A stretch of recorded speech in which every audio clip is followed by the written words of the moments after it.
എല്ലാവർക്കും നമസ്കാരം. ഇന്ത്യൻ ലെസന്റെ പുതിയൊരു സെഷനിലേക്ക് സ്വാഗതം. നമ്മൾ പല പ്രാവശ്യം കേട്ടിട്ട് എഴുതിയിട്ടും കിട്ടുന്നില്ല എന്ന് പല കുട്ടികൾക്കും പരാതിയുണ്ട് അല്ലേ? അപ്പൊ അതിന്റെ മെയിൻ കാരണം എന്ന് പറയുന്നത് നിങ്ങൾ സ്ട്രെസ് ചെയ്ത് പഠിക്കേണ്ട മേഖലകൾ സ്ട്രെസ് ചെയ്ത് പഠിക്കുന്നില്ല.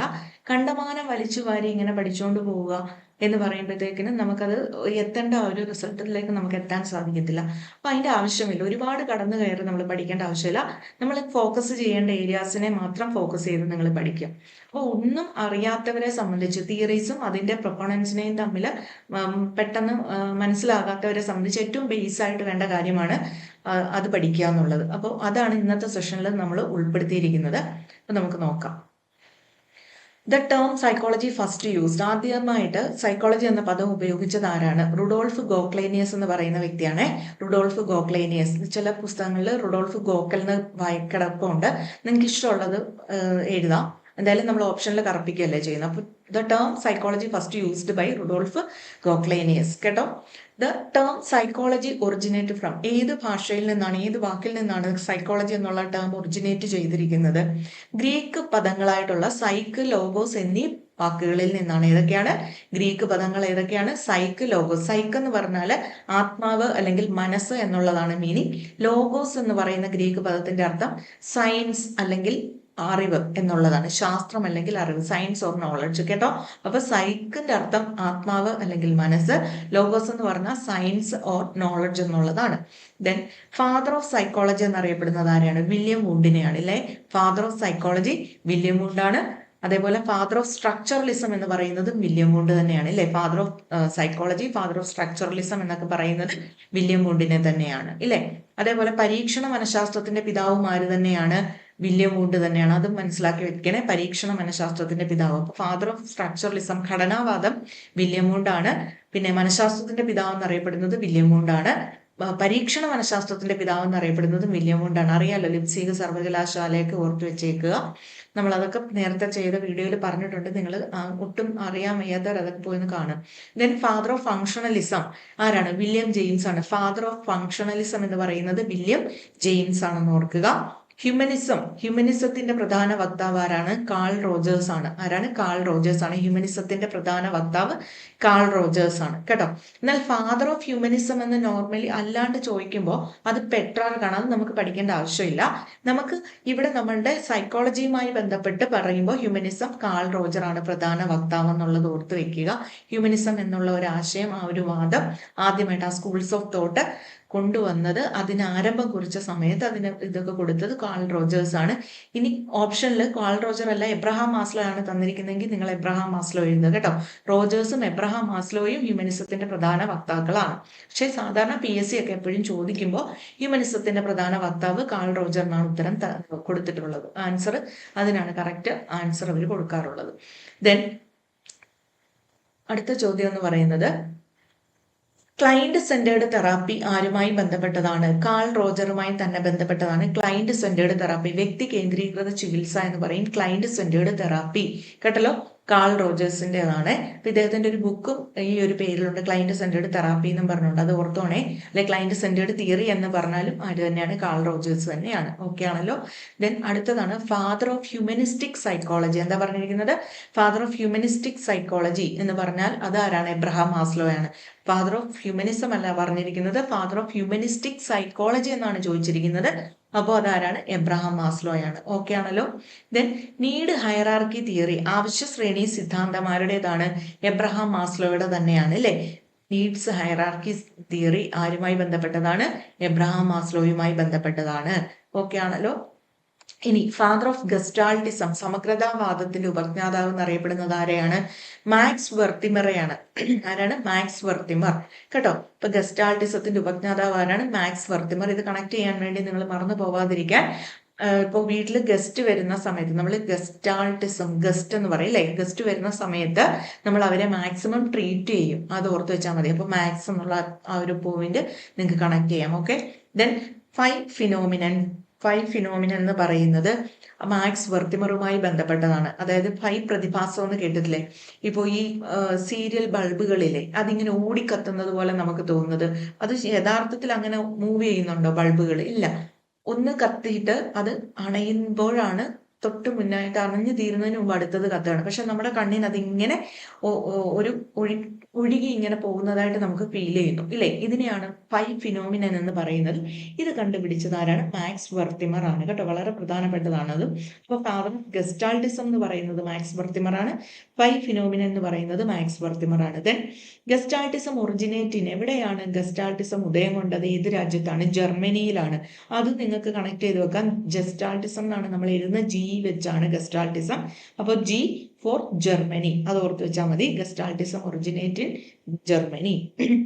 ഇത്രയും കാര്യങ്ങളൊക്കെ ആണല്ലോ. ഇനി അടുത്തത് എന്താണ്? തിയറി ഓഫ് ഇൻസൈറ്റ് ലേണിംഗ്, അന്തർദൃഷ്ടി പഠന സിദ്ധാന്തം ആരുമായി ബന്ധപ്പെട്ടതാണ്?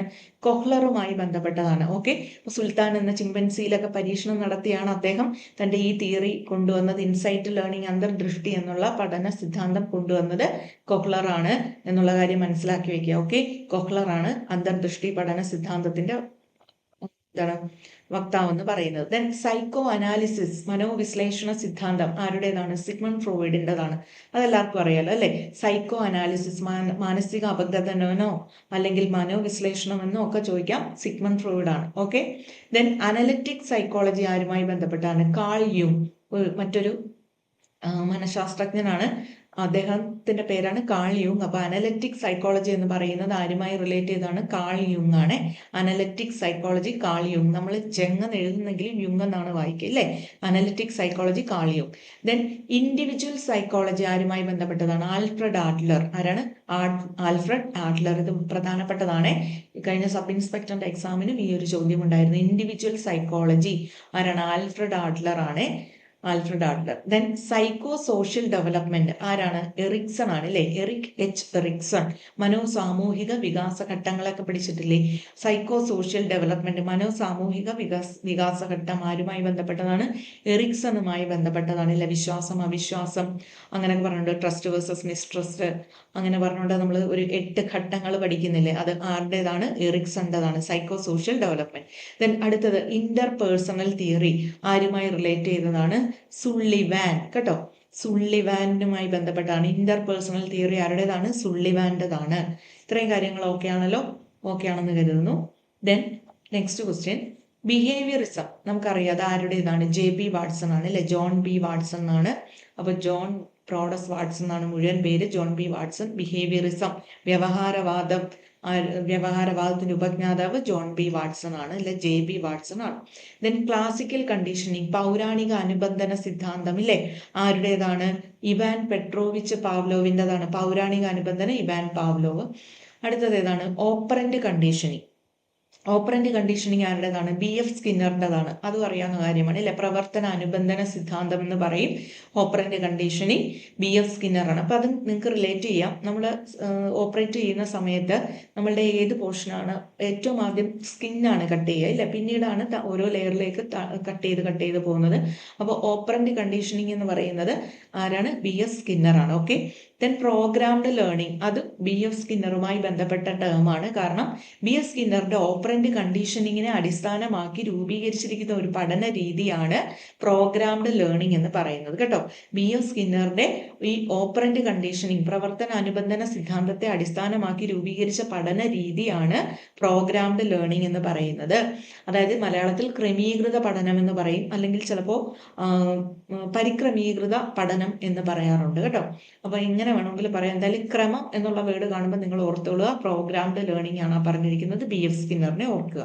Okay, then trial and error learning ആരുമായി ബന്ധപ്പെട്ടതാണ്? എഡ്വേർഡ് തോണ്ടേക്കിന്റെ തിയറിയാണ് ട്രയൽ ആൻഡ് എറർ ലേണിംഗ് എന്ന് പറയുന്നത്. എഡ്വേർഡ് തോണ്ടേക്കിൻ്റെതാണ് ഇല്ലേ? തോണ്ടേക്ക് ആവിഷ്കരിച്ച സിദ്ധാന്തമാണ് ശ്രമപരാജയ സിദ്ധാന്തം എന്ന് പറയുന്നത് ഇല്ലേ? ട്രയൽ ആൻഡ് എറർ ലേണിംഗ് പൂച്ചയിൽ നടത്തിയ പരീക്ഷണത്തിലൂടെ അദ്ദേഹം കൊണ്ടുവന്നതാണ് trial and error learning. Bond theory എന്ന് പറയുന്നത് ആരുമായി ബന്ധപ്പെട്ടത് തന്നെയാണ്? തോണ്ടേക്കുമായി ബന്ധപ്പെട്ടതാണ്. മനസ്സിലായോ? ഈ ബോണ്ട് തിയറി അല്ലെങ്കിൽ തിയറി ഓഫ് കണക്ഷനിസം, സംബന്ധവാദം എന്ന് പറയും മലയാളത്തിൽ. ബോണ്ട് തിയറി, സംബന്ധ സിദ്ധാന്തം അല്ലെങ്കിൽ തിയറി ഓഫ് കണക്ഷനിസം എന്ന് പറയും. അതും ഈ തോണ്ടേക്കിന്റെ തന്നെയാണ്. മനസ്സിലായോ? ഓക്കെ ആണെന്ന് കരുതുന്നു. അപ്പൊ ക്ലാസിക്കൽ കണ്ടീഷനിങ് ഇവാൻ പാവ്ലോവ് ആണ്. അവിടെ ക്ലാസിക്കൽ കണ്ടീഷനിങ്ങിൽ പാവ്ലോവ് പരീക്ഷണം നടത്തിയ ജീവി നായയാണെന്ന് ഓർക്കുക. ഓപ്പറന്റ് കണ്ടീഷനിങ്ങിൽ സ്കിന്നർ പരീക്ഷണം നടത്തിയത് പ്രാവിലും എലികളിലുമാണെന്ന് ഓർക്കുക. ട്രയൽ ആൻഡ് എറർ ലേണിങ്ങിലൊക്കെ എഡ്വേർഡ് തോണ്ടയ്ക്ക് പരീക്ഷണം നടത്തിയത് പൂച്ചയിലാണെന്നുള്ളതും ഓർക്കുക. അപ്പൊ ഇത്രയും കാര്യങ്ങൾ ഓക്കെ ആണല്ലോ. അപ്പൊ ബിഹേവിയറിസം ജോൺ ബി വാട്സണുമായി ബന്ധപ്പെട്ടതാണ്. ദെൻ ഡ്രൈവ് റിഡക്ഷൻ തിയറി ആരുമായി ബന്ധപ്പെട്ടതാണ്? എഡ്വേർഡ് സി ടോൾമാനുമായി ബന്ധപ്പെട്ടതാണ് drive reduction theory, Edward C Tolman. Then purposive behaviourism, അതും എഡ്വേർഡ് സി ടോൾമാൻ്റെതാണ്. പർപ്പസീവ് ബിഹേവിയറിസം എന്ന് പറയുന്നത് എന്താണ്? എഡ്വേർഡ് സി ടോൾമാൻ്റെതാണ്. ദെൻ കൊഗ്നിറ്റീവ് മാപ്പ്, അതും ആരുടേതാണ്? എഡ്വേർഡ് സി ടോൾമാൻ്റെതാണ് കൊഗ്നിറ്റീവ് മാപ്പ് എന്ന് പറയുന്നത് കേട്ടോ. വൈജ്ഞാനിക ഭൂപടം എന്ന് പറയും, ആരുടേതാണ്? എഡ്വേർഡ് സി ടോൾമാൻ്റെതാണ്. പർപ്പസീവ് ബിഹേവിയറിസം ടോൾമാൻ ആണ്. ഡ്രൈവ് റിഡക്ഷൻ തിയറി എന്ന് പറയുന്നത് എഡ്വേർഡ് സി ടോൾമാൻ ആണ്. ഓക്കെ. ദെൻ അടുത്തതാണ് സോഷ്യൽ ലേണിംഗ് തിയറി. അറിയാലോ സോഷ്യൽ ലേണിംഗ് തിയറി, സാമൂഹിക പഠന സിദ്ധാന്തം ആൽബർട്ട് ബെന്തൂരയാണ് കേട്ടോ. സോഷ്യൽ ലേണിംഗ് തിയറി ആൽബർട്ട് ബെന്തൂരയാണ്. അദ്ദേഹത്തിന്റെ ഒബ്സർവേഷണൽ ലേണിംഗ് അല്ലെ ബോബ് പാവ പരീക്ഷണമൊക്കെ ആരുമായി ബന്ധപ്പെട്ടതാണ്? ആൽബർട്ട് ബെന്തൂരയാണ്. അതൊക്കെ ഓർത്തോണേ. അപ്പൊ സോഷ്യൽ ലേണിംഗ് തിയറി ആൽബർട്ട് ബെന്തൂരയാണ്. ദെൻ കൊഗ്നിറ്റീവ് കൺസ്ട്രക്റ്റിവിസം ആരുടേതാണ്? ജീൻ പിയാഷെയാണ് അല്ലേ. കൊഗ്നിറ്റീവ് കൺസ്ട്രക്റ്റിവിസത്തിന്റെ പ്രധാന വക്താവ് എന്ന് പറയുന്നത് വൈജ്ഞാനികവാദം എന്നൊക്കെ പറയുന്നതിന്റെ ആ ഒരു പ്രധാന വക്താവ് എന്ന് പറയുന്നത് ജീൻ പിയാഷെയാണ് കേട്ടല്ലോ. നിർമ്മിതിവാദം എന്നൊക്കെ നമ്മൾ പറയത്തില്ല, അതാണ് ജീൻ പിയാഷയുടേതാണ്. അപ്പൊ ജീൻ പിയാഷയുമായി ബന്ധപ്പെട്ട ടേമാണ് സ്കീമ എന്ന് പറയുന്നത് അല്ലെ. സ്കീമ ഒരു മെന്റൽ ഫ്രെയിം വർക്ക്. അപ്പൊ ഈ കൊഗ്നേറ്റീവ് കൺസ്ട്രക്റ്റിവിസവുമായി ബന്ധപ്പെട്ട് സ്കീമയെ കുറിച്ചൊക്കെ ജീൻ പിയാഷയാണ് പറഞ്ഞിരിക്കുന്നത്. അതുകൊണ്ടാണ് ഞാൻ ഇവിടെ അത് കൊടുത്തേക്കുന്നത്. അപ്പൊ സ്കീമ, അതേപോലെ തന്നെ അക്കോമഡേഷൻ, അസിമുലേഷൻ, ഇതെല്ലാം നമ്മൾ ജീൻ പിയാഷയുമായി റിലേറ്റ് ചെയ്ത വാക്കുകൾ ഒന്നുകൂടി മനസ്സിലാക്കി വെക്കുക. അപ്പോൾ വൈജ്ഞാനികവാദത്തിന്റെ ഉപജ്ഞാതാവ് എന്ന് പറയുന്നത് ജീൻ പിയാഷയാണ്. ഓക്കെ ആണല്ലോ. അപ്പം 30 ക്വസ്റ്റ്യൻസ് ആണ് നമ്മളിപ്പോൾ നോക്കിയത്. ഇങ്ങനെ വളരെ എളുപ്പത്തിൽ ഓരോന്നും ആരുടേതാണ്, ഓരോ ടേംസും ആരുമായി ബന്ധപ്പെട്ടിരിക്കുന്നു എന്നുള്ളത് പഠിക്കുമ്പോൾ തന്നെ ഒട്ടും കാര്യങ്ങൾ അറിയാത്തവരെ സംബന്ധിച്ച് എന്തെങ്കിലുമൊക്കെ നിങ്ങൾക്ക് മനസ്സിലാക്കാനും ഈസി ആയിട്ട് നിങ്ങൾക്ക് മാർക്ക് വാങ്ങാനും പറ്റുന്ന ഒരു രീതിയാണിത്. മനസ്സിലായോ? ഏറ്റവും ബേസ് ആയിട്ട് നിങ്ങൾ പഠിക്കേണ്ട ഇതാണ്. ഇത് പഠിക്കുമ്പോൾ തന്നെ അത്യാവശ്യം നിങ്ങൾക്ക് മാർക്കിലേക്ക് എത്താൻ സാധിക്കും, നിങ്ങൾക്ക് ക്വാളിഫൈ ചെയ്യാനും സാധിക്കും. ഓക്കെ. അപ്പോൾ ഇത് 30 ഇപ്പോൾ ഞാൻ ഉൾപ്പെടുത്തിയിട്ടുള്ളൂ. ബാലൻസ് നമ്മൾ ഇനി അടുത്ത ക്ലാസ്സുകളിലായിട്ട് ചെയ്യുന്നുണ്ട്. ആദ്യം ഈ 30 പഠിക്കുക. ഓക്കെ.